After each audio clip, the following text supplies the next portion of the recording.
tua na pu paten asasa gamle lovang puri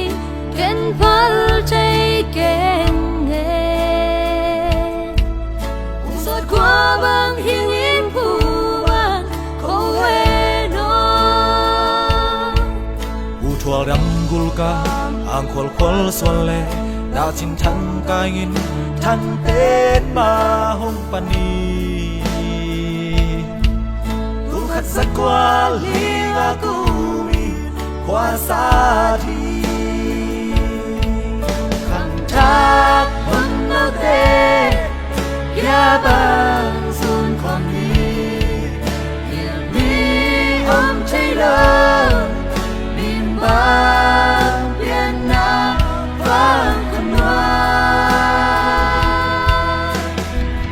sian dei chi bang tel te hi ha tung sian mang amin chang in ta he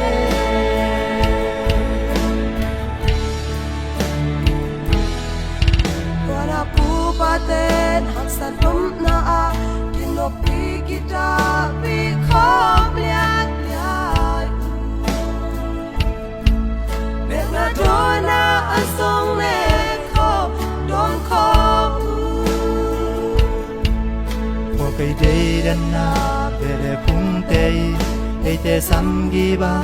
in hong ken ya mo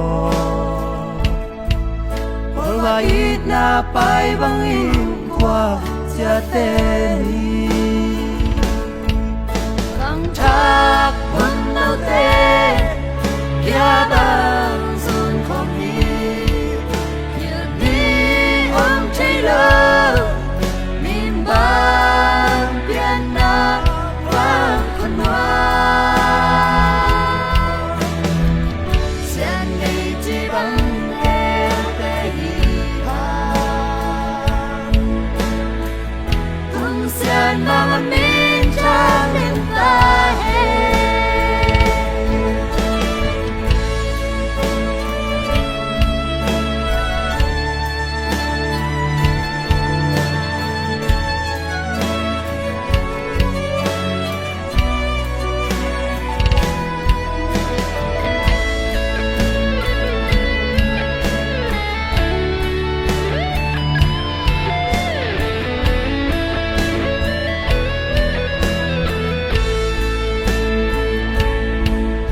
Wala tui makai biak na sia te